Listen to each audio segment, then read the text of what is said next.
Que s'est-il passé au juste sur cette route de Jérusalem à Emmaüs un certain dimanche soir, peu avant la tombée de la nuit?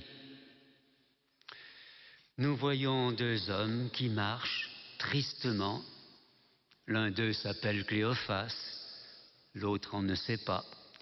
Que se disent-ils tout en faisant route? C'est la question que leur pose un autre voyageur qui, d'un pas plus rapide, les a rattrapés. Naturellement, leur conversation avait pour objet les événements qui s'étaient déroulés depuis le jeudi précédent. Et ils s'étonnent que ce voyageur n'ait pas l'air d'être au courant. Croyant donc qu'il ignore tout, ils lui résument la situation. Et ils ajoutent qu'ils avaient mis tout leur espoir en ce Jésus pour la délivrance d'Israël, mais qu'hélas, tout était fini. En conséquence, ils sont dans un état de déprime complète.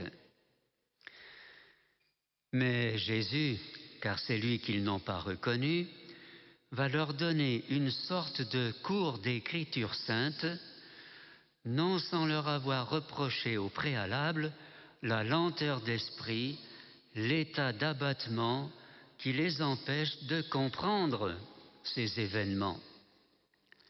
En effet, tout ce que Jésus explique aux deux hommes peut se résumer en une phrase: ne fallait-il pas que le Messie souffrit tout cela pour entrer dans sa gloire? Et patiemment, il souligne dans les livres de la Bible les nombreux passages où il est question d'une rédemption des hommes à travers les souffrances du Messie. Et ce sont ces paroles du Christ, ils l'avoueront ensuite, qui réchauffent peu à peu leur cœur, engourdi de froid par le doute. Et en même temps que se ravive leur foi, leur amour pour Jésus se réveille.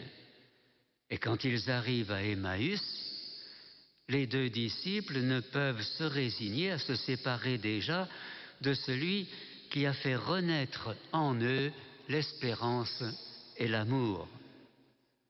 Ils l'invitent à rester avec eux puisque la nuit arrive. Et c'est ainsi que nous les retrouvons tous les trois à table à l'auberge.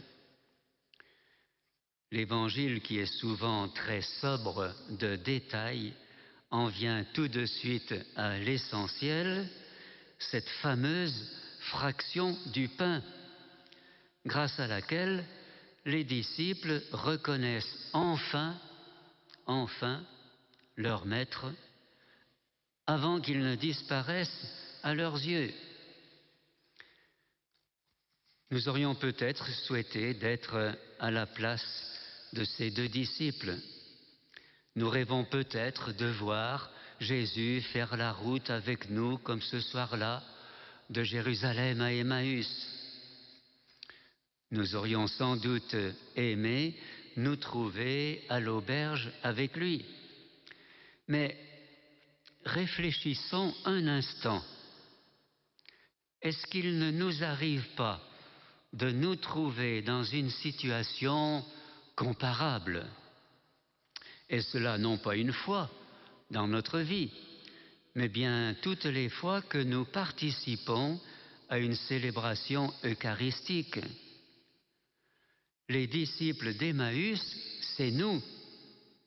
Nous qui avançons sur la route de notre vie comme eux, sans réaliser parfois que le Christ est là, tout proche. On nous dit que ces deux hommes marchaient tristement.